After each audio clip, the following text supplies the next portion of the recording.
Um, Hi, it's Christine here with my review of Every Day by David Levithan. This is going to be split into two parts. First part's going to be kind of what I thought going into it and my initial feelings and kind of the overall background of what's going on, like the main points that's going on in this book.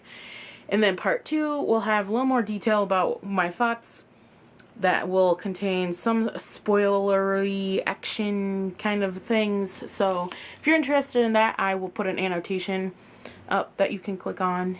Alright, so thoughts going into this book. I saw it pop up on my Goodreads and up on here on BookTube, and I thought it was a really interesting premise.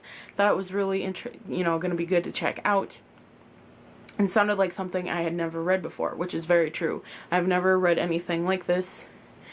And basically it's about this person named A, or like a soul. I know, it's kind of hard to explain him, really, unless you read this book. But basically he goes from body to body every night at midnight. He switches bodies in lives, and you kind of see what he goes through with that. And on the first day in this book, you see him become Justin, who is a teenage 16-year-old boy, and his girlfriend's name is Rhiannon. And A ends up falling for Rhiannon.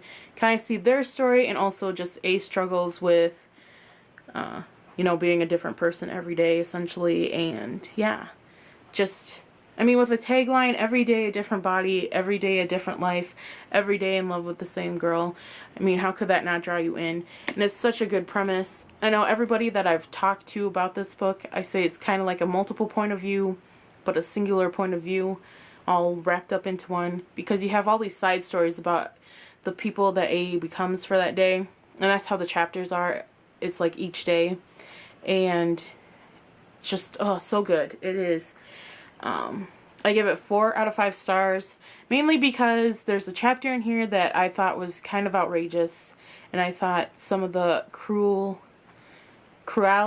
if that's a word, I don't know, it's a word now, but cruelty that it had, and the message I got from it, which means I probably won't be the only one that takes that away from it. Kind of thought it was just crap, and the ending for me felt like it all of a sudden was just like, okay, I gotta get this book done.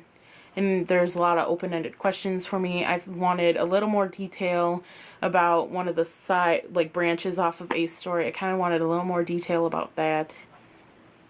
But yeah, overall it's still a really good book. There's great quotes in here that I have marked, and just so good. And I mean, I'll read you the first paragraph, which is also on the back of the book, so it's not really going to give anything away other than give you more of an idea of what A's going through. And you can kind of make up your own mind if this is something that sounds like really interesting to you, because it is. It's a really good read. And in the part 2 I'll get into more detail, but yeah, such a good book. Anyway, the first paragraph is, I wake up. Immediately I have to figure out who I am. It's not just the body. Opening my eyes and discovering whether the skin on my arm is light or dark, whether my hair is long or short, whether I'm fat or thin, boy or girl, scarred or smooth. The body is the easiest thing to adjust to if you're used to waking up in a new one each morning. It's the life, the context of the body that can be hard to grasp. Every day I am someone else. I am myself. I know I am myself.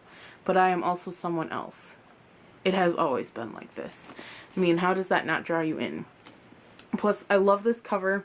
It doesn't really, for me, it doesn't really tie in too much to what's really going on in this story, but nonetheless, it's a beautiful cover. It's kind of like a window that you look out and see all these people floating, and I don't know, I just felt it didn't exactly match what was going on in the story for me.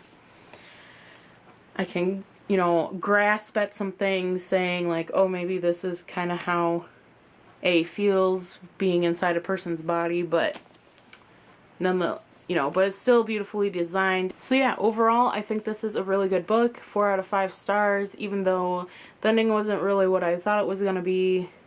and I wanted more detail from it, and there's a chapter that really ticked me off. So that should kind of say something that it's still a really good book.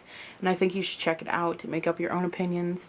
If you have read this before, I'd love to hear what you thought about it.